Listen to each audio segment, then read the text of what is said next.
we're going to learn, okay class, today we're going to learn about angle relationships and sides. We are going to take a piece of notebook paper and draw a triangle. Doesn't matter what type of triangle that it is, but inside of the corners of the triangle, you are going to label the triangle A, B, and C in the angles. So we have triangle A, B, C. Once you have that triangle drawn, we are going to cut that triangle out so that I can show you what the sum of the interior angles of a triangle would add up to. The triangle angle sum theorem says that the angles in a triangle should add up to equal 180 degrees. So on that same piece of paper that you cut out your triangle from, we are also going to draw a straight line running from red line to red line that represents 180 degrees. So this line represents 180 degrees. Now, if you remember when you learned about angles and line segments a few years ago, if you take an angle and make one that looks like this angle forms an L shape which creates a 90-degree angle. This is called a right angle. So if I have a right angle plus a right angle added together, I get this straight line that formed here, which equals 180 degrees. So on our triangle, what I want to prove is that these three angles, A plus B plus C, do in fact equal 180 degrees. So I want you to take your triangle that you cut out and you're going to tear off each of these corners so that you have angle A, B, and C. All right, and then we're going to take these angles and turn them upside down. So I'm going to take angle A, and I'm going to put that angle A right here at that point where this vertical line meets this horizontal line and forms a 90-degree angle. So I'm going to point that towards that dot right there. Okay, kind of hold that in place with your finger, and then grab another one of these angles, and you're going to arrange it so that it also points towards that same point. And then you're going to grab the last angle and arrange it so that it also points towards that last point. Now you may have to maneuver these around a little bit to make them sit flat on that straight line, but once you have them all pointed in the same direction, they should arrange right on that 180-degree line, proving to us that all three of these angles added together do in fact equal 180 degrees. So anytime you're looking for a missing angle in a triangle, you can take the two angles that you know and subtract those from 180 and find that missing angle. So the sum of A, B, and C would equal 180 degrees. All right, set that to the side and we will fill in our notes for today's lesson. You should be looking at this note. It's called Unit Geometry, Student Handout 1. Today is Wednesday, April 17th. We're looking at angle relationships and triangles. Please make sure you put your name and class period at the top of your paper. Please make a note that the angles of a triangle equal 180 degrees. Triangles are named by their three angles. Angles can be named in two different ways. So for example, this triangle to the right, which happens to be a right triangle because it has a 90-degree angle here, has angle A, angle B, and angle C. Angle A is shown here, and you'll notice that we use this little symbol that looks like a small angle to call that angle A. So we read this as angle A, can also be called angle, and we're going to use that angle symbol. So it looks like an L that's kind of been pushed from the back and made it lean over. So this is an angle symbol. This angle A can also be called angle BAC, with the A in the center. So as long as that A is in the center, then this is the angle that represents angle A. It also could be called angle, we're going to use that angle symbol, CAB. And the A is in the center. So we could call this angle A, angle BAC, or angle CAB. Angle B works the same way. We have this little symbol meaning angle, so this is called angle B. It can also be called angle ABC as long as the B is in the center. We use the angle symbol and angle ABC, and that center letter tells me that I'm actually talking about this angle here. And on our picture, we can use something called an arc to show that this represents angle B. It can also be called angle CBA as long as the B is in the center. So we'll use the angle center symbol again, and this is angle CBA. Angle C, which is shown here, and we can show that with this arc looking piece, it's almost like a half circle that we're drawing inside of that angle, is labeled angle C, and it can also be called angle ACB, as long as the C is in the center. So angle ACB. Or if we start from the other direction, it can be called angle BCA, again with C in the center. So angle BCA. As we were shown before, when we cut out the triangle and put those three angles together, the sum of the three angles in a triangle is 180 degrees. Remember, sum is when we add things together. So when we add those three angles, in this case, A plus B plus C, this would equal 180 degrees. On this particular triangle, if these equal 180 degrees, and I know that this angle is 90 degrees, if I took that angle away from that, I'm left with 90 degrees. Assuming that B and C are the same angle, so let's say that this one is equivalent to this one, which it looks to be so since this is a right triangle, that means that both of these have to add up to be 90 degrees. Well, if I took 90 degrees and divided that by 2, that would mean that each one of those angles is worth 45 degrees. So that means that I would have the angle measurements for each one of these angles simply by knowing that that is 180 degrees. So this is a 90 degree plus 45, which equals 180. Now I can only assume that if that's a right triangle and I think that these are equivalent to each other, which will not always be the case, but in this particular triangle they were. Using information about the triangle, you can set up an equation to determine missing angles, which is what I just did over to the side. I knew that they all equaled 180, so I took away the one that I knew, which left me with what was left over, which was 90 degrees, and then I divided that by 2 to see what each one of them would have been worth. In most cases, when we're working on these, you'll be given the angle measurement of 2 triangles, and you'll be able to use the 2 measurements to figure out what each angle measurement is. Now let's look at the side lengths of a triangle. The side lengths of a triangle corresponds with the angle measurement that is opposite from the side. For example, in this triangle ABC, this happens to be a scalene triangle. These three are 3 different lengths, which is a scalene triangle.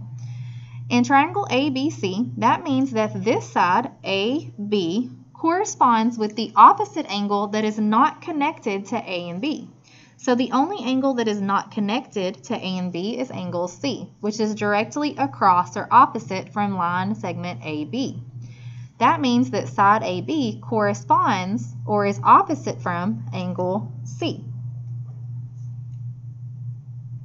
Side BC, which is here, would then correspond with the angle that is not connected to B or C. So if I look directly across from this line, that means that this corresponds with angle A. And then side CA, which is shown here, would be opposite from angle B, because this angle is not connected to A or C. It doesn't match up with angle A or angle C. It's opposite from angle B. It is important to note that the smallest angle will be opposite the shortest side, while the largest angle will be opposite the longest side. A side is congruent to another side if it has an equal length. So congruent is another word for equivalent. It simply means that one side is equal to the other side, and we will call those congruent sides or equivalent sides. Using the information above, we are going to complete some example problems. So if you notice on number 1, it says find the measure of angle B. And yes, we read that just like it looks with that symbol being read as angle. So we would read that as angle B. In this particular problem, I'm given angle A, which is 32 degrees, and angle C, which is 81 degrees. To solve this, we are going to use an equation. And that equation would have something to do with the fact that all 3 of these equal 180 degrees. So my equation would start out looking something like this. A plus B plus C equals 180 degrees. I know that if I added all three of these together, I would get 180 degrees. So I'm going to take the two that I know and substitute those in for the letters that I know and see how I can find that missing angle using what I know about equations. So angle A is 32 degrees. So I will replace the A with 32 plus B, which is the one that I don't know, and angle C is 81 degrees. And all of that has to equal 180 degrees. Well, in this equation, since all of them are being added, I can go ahead and combine 32 and 81. So 81 plus 32 would give me 113 degrees. So this means that this is 113 degrees plus B is equal to 180. So now I have a simple equation, an addition equation that can be solved using inverse operations. Do you remember how to solve addition equations? Of course you do. The inverse of addition is subtraction. So since 113 is being added to B, to get rid of this 113 and get B alone or isolated, I would subtract the 113 from the left side of the equation. But if I subtract 113 here, I also would have to subtract it from 180. This is the left side of the equation and this is the right. Well, 113 minus 113 leaves me with 0 plus B, which is just B equals. And then I would have to do the math here from 180 minus 113 to figure out what B is equal to. Don't forget to borrow and regroup. So if I borrow from the 8, I make the 0 a 10. 10 minus 3 is 7. 7 minus 1 is 6, and 1 minus 1 is 0. So angle B is equal to 67 degrees. And you'll notice I went back and put the angle symbol in front of this because they asked me for the measure of angle B. So angle B, which is right here, is 67 degrees. Now, if I wanted to check to see if that was correct, I could take 67 plus 32 plus 81 and add all those together, and of course it would give me 180 degrees. Okay, at this point, I want you to pause the video and try number 2 and number 3 on your own, keeping in mind that all three angles in a triangle have to add up to 180 degrees. After you have tried number 2 and number 3, you can play the video from that point and I'm walking you through the steps of solving these problems. All right, now that you have tried them, number 2, you're finding the measure of angle F. Well, angle E is a right angle which measures 90 degrees. That means that this is 90 plus 45 plus the measure of angle F would equal 180 degrees. 90 plus 145 is 135 degrees plus F equals 180. To solve this equation, you should subtract 135 from both sides of the equation. Since this is being added to F, I do the inverse of that and subtract. So angle F is equal to 180 minus 135, and that happens to be 45 degrees. So angle F, which is shown here, would be 45 degrees. Number 3, it says find the measure of HIG. Keep in mind that that center angle is I, so I'm looking for this angle measurement here. In this equation, I have 51 degrees plus 58 degrees plus I is equal to 180. 51 plus 58 gives me 109. So 109 plus I equals 180. If I subtract the 109 from 180, we will find the measure of angle I. I hope you remembered to borrow and regroup. 10 minus 9 is 1, 7 minus 0 is 7, and that leaves me with 71 degrees. How'd you do? I'm sure you did just great. So please remember that all of these must add up to 180 degrees. On number 4, we are actually going to draw this triangle. So triangle JHL has angle HLJ, which measures 65 degrees. So they're giving me one angle. And angle LJH, which measures 50 degrees. Draw a sketch of this triangle and determine the missing angle measurement.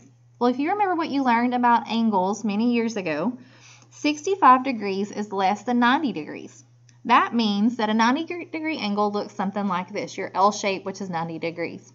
So if this is 90, then that means that 65 has to be a little bit smaller than that. So it has to create something that's less than an L shape. And then that measure 50 degrees has to be even smaller than that. So you have to create some type of triangle that has two acute angles. Acute angles are angles that are less than 90 degrees.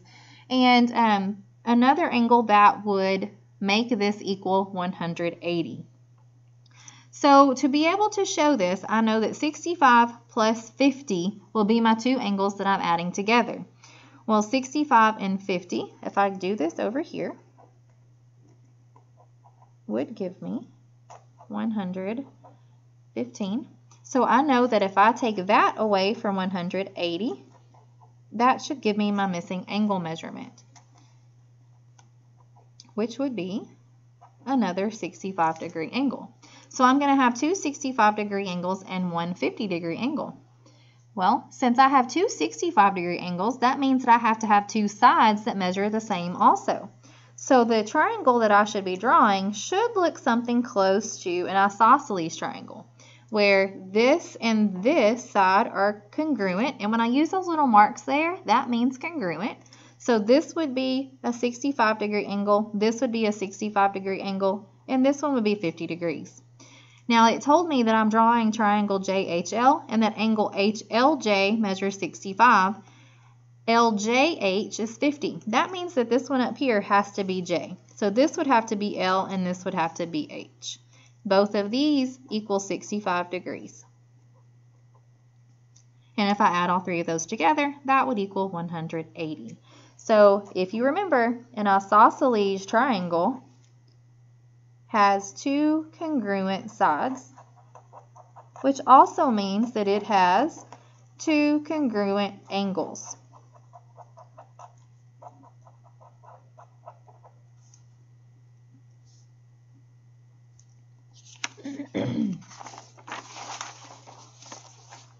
All right, on problem number 5, we're going to look at corresponding angles. So this says, use each of the images above to answer the questions about angle measurement and side length. Part A says, which side corresponds to angle MNO? So if I look at this triangle that has an M, an N, and an O on it, if I'm talking about angle MNO, the center letter is telling me the angle that I'm looking for. So I'm looking right here. I want to know which side corresponds to that angle. Well, if you remember from our notes on the front page, the side corresponds to the angle that it's opposite of. So N cannot be included in that line segment, which means that this line here is the one that's opposite of angle N. So that would be line segment MO, sorry. Or that's just the part of the triangle that's MO. Or I can call that line segment MO. At this point, I want you to pause the video and answer B and C. Once you have done B and C, then you can play the video to see if you did that correctly. Okay, now that you've tried those, the answer to B would have been side TS, and the answer to C would have been side BW. And if you want to make sure you showed that correctly, B would have come from this triangle, and TS is here, and that is opposite of this angle here. And this angle would have been U. So we're looking at this side here. On this one, we were looking at angle X, which is here, and it's opposite of this side here. So that would have been VW. All right, on D, which angle will be the smallest in triangle PQR? So if I'm looking here, I want to know which angle is the smallest. Well, to be able to tell that, I have to know the angle measurement of this missing angle Q. Well, how can I find that missing angle? You got it. I have to subtract them from 180. So I'm going to start out with this equation, 41 4/10 plus 77 2/10 plus Q equals 180 degrees. I will add 41 4/10 plus 72 2/10. Remember, when you're adding decimal numbers, you keep your decimals lined up. So that 4 and 2 is 6, 1 and 7 is 8, and 4 and 7 is 11. So that's 118 and 6/10 degrees. So this would be 118 and 6/10 degrees plus Q equals 180. So to find what Q is equal to, since these two are being added, I have to do the inverse of addition, so I have to subtract. So if I subtract it from here, this goes away and leaves Q, but I also have to subtract it from this side. Since I'm subtracting a decimal number with something in the tens place from 180, I have to add a decimal and a 0 here. This makes this a 10. I'll borrow from here, which is a 9, and borrow from here, which is a 7. 10 minus 6 is 4. 9 minus 8 is 1. Don't forget to drop down your 0. And then 7 minus 1 is 6. So this is 61 and 4/10 degrees. So which one of these angle measurements is smaller? 41 and 4/10, 77 and 2/10, or 61 and 4/10, which goes with this measurement here. You got it. That would be angle P. So you could either put this as angle P, or if you wanted to make it longer, you could also write angle RPQ or angle QPR, and all of those mean the same thing. Now that you have tried letter D, I want you to try letter E on your own. So pause the video and solve E to see which one of these you came up with. Okay, E says which angle will be the largest in triangle MNO. So if I look at that triangle here, I know that this is 90 degrees. So I'm looking for this missing angle here, which is N. Since it told me that I was looking for the largest angle, I need to add these two together, 90 plus 28 and 7/10, and figure that out. So if you did that correctly, you should have come up with angle NOM, or angle MON, or angle O. So angle O would have been the largest angle, which is 90 degrees, and I can tell that by looking at this picture. This makes an L shape. This is smaller than an L shape, and so is that. So it was obvious in here that that was smaller. That was the larger angle, even if I hadn't done the work. All right, and the last question says, how can angle MON be classified? Well, since angle MON has a right angle, then we call this a right triangle. No matter what the other angles are in the triangle, that makes that a right triangle.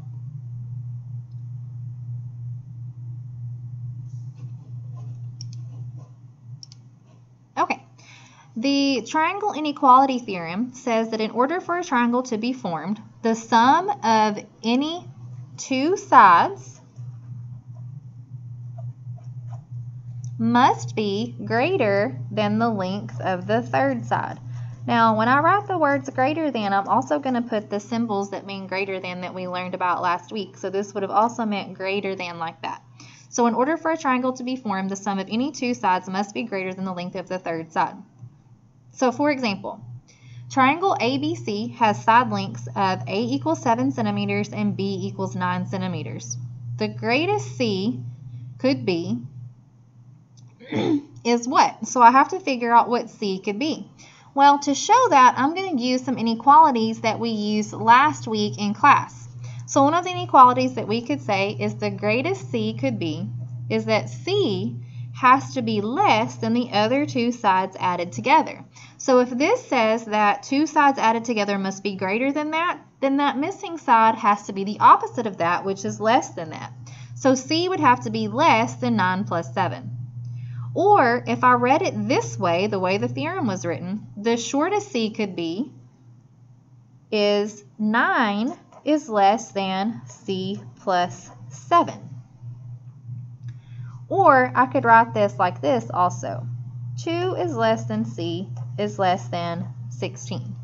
Now, where did 16 come from? 16 came from me adding 9 plus 7. And the 2 came from subtracting 9 minus 7. So if I add 9 plus 7, 16 is the greatest that the length could be, and 9 minus 7 is the lowest that that could be. So my missing side has to be somewhere in between 2 and 16 for this to create a triangle. So to show that, we're going to do some examples that will make a little more sense than that just did. That one was a little confusing, I understand. So let's look at a real example of this.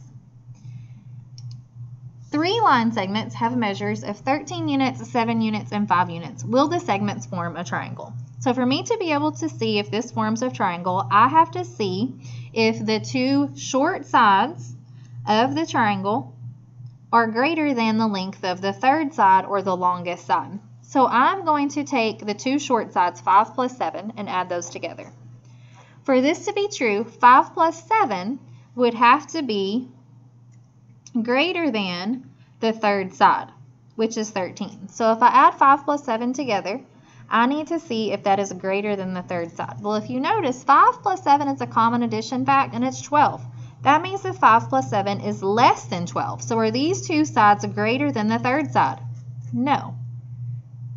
Okay, if I chose two other sides, like 13 and 5, for example, and added those together, 13 plus 5 gives me 18. Is 18 greater than the third side?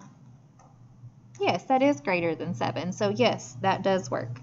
If I took two other sides, 7 plus 13, and added those together, 7 and 13 is 20, which yes, is greater than 5. So yes, that works. But this part did not. Since this part does not, then my answer would be no, that does not form a triangle because the sum of 5 and 7 is not greater than 13. And yes, I want you to list the reason to help you better understand what's happening here.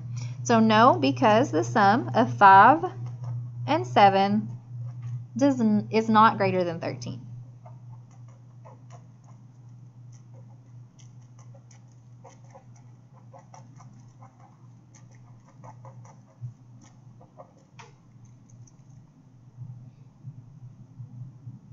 Okay, so now that we've tried number 6 together, I want you to pause the video and try number 7. Once you have tried number 7, press play, and you'll see the things that I did to check to see if that one was a triangle.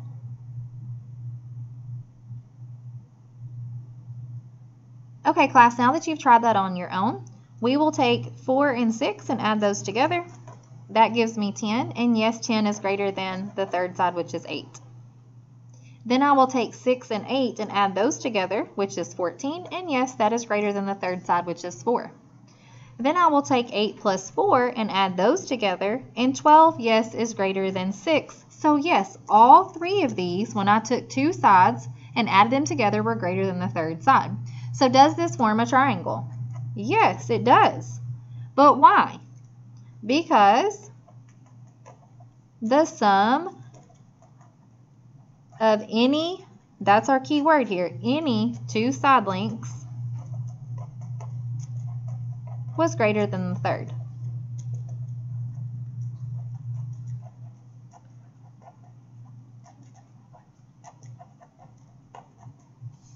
So if you compare number 6 and number 7, on number 7, anytime I added any two of the lengths together, that sum was greater than the third side that we were looking at. On number 6, these two worked, but this one did not. So when I picked these two short sides and added them together, they were less than the third side. They were not greater. So these two would not meet together to form a triangle. There would be a gap in the three sides, and they would not come together to form a triangle.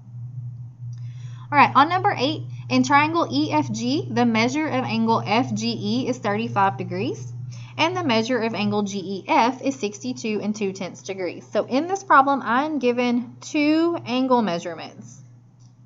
I want to know the measure of the third angle. Pause this video, answer that, and then check to see if you have the correct answer.